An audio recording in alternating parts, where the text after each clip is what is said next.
The farmers of the Kotimu cooperative are distraught. What looks like a lake is actually potato and cornfields. Everything is underwater. The harvest is lost.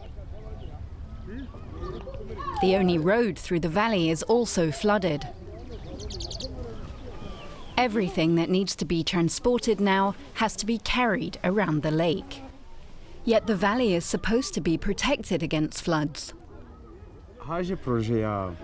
First of all, a project manager from the Adaptation Fund came to see us.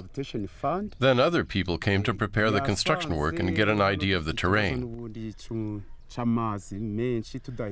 Once they were finished with their work, we were finally able to plant up the whole of the valley with crops. They dug drainage ditches everywhere. Then the project was over. But not long after they left, we realized the problem still wasn't solved. The water just came back. The Adaptation Fund is a United Nations initiative that aims to help developing countries cope with climate change. Rwanda has a high percentage of fertile volcanic soil. That means even the high mountain slopes can be used for arable farming. The problem is, heavy rain washes the soil down into the valley. The solution is to build terraces into the slopes, following the example of the Incas in South America. Before we knew about building terraces, the soil on the slopes just used to get washed into the valley. There was no point in using manure or fertilizer.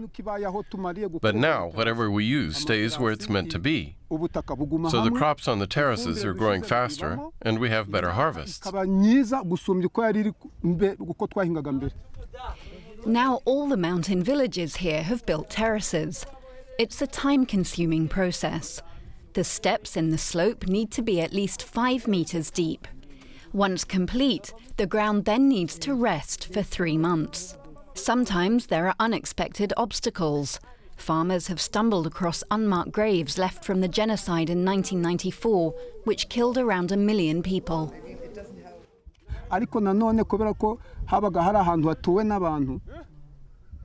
We found bodies under this field of people killed during the genocide. So we didn't dig any further. There used to be a house here. Presumably there was a massacre and they just dumped all the bodies under there. We don't dig terraces in an area like that.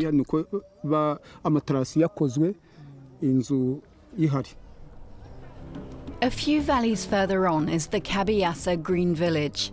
It's one of many so-called green villages in Rwanda that are helping to promote sustainable development. Each village has its own school. Local families are each given a plot of land to farm. Sanitation facilities and rainwater tanks ensure clean water is available. And each family is also given a cow. More than 200 flood victims from the region have found a new home in Kabiyasa. Aloys Rutayisire is one of them. I've planted potatoes, beans, and corn on my land. I've also specialized in leaf vegetables. They're especially good for the children to ensure they get a balanced diet. Plus, chard and spinach sell for a particularly good price. The profit he makes on selling his fruit and vegetables has allowed him to build up a flock of sheep again. He now has a few chickens too.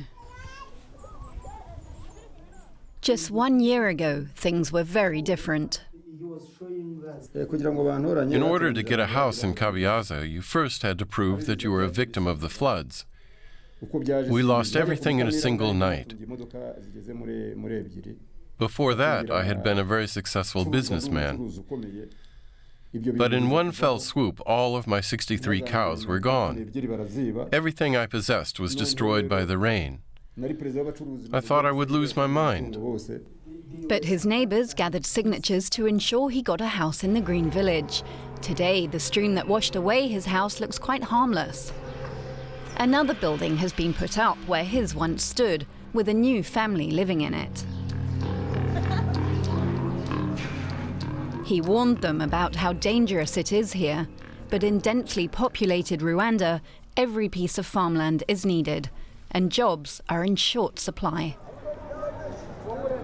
Work outside of the farming sector is especially hard to come by in rural areas, but a centre for regional handicrafts opened recently. Here, a small group of women are running their own tailoring business. They make everything from festive gowns to more everyday items, with bags and other accessories to match.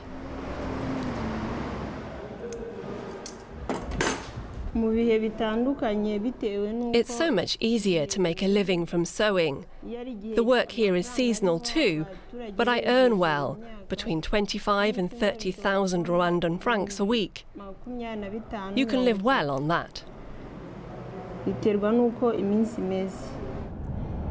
We make our way back to the Kotimu Farmers Cooperative. Anyone capable of holding a shovel is out in the fields doing their bit. Everyone is hoping that if they can move enough mud out of the way, the water will drain off. The women dig out the big stones. They then carry them to one of the many small water channels. In this way, they're building dams, designed to filter the water and prevent further mudslides. And finally, there's relief all round as the water starts to drain away. This sound of water flowing is really music to my ears. It makes me happy, because it means we've got control of the floods, for now at least. We don't know how long it will last.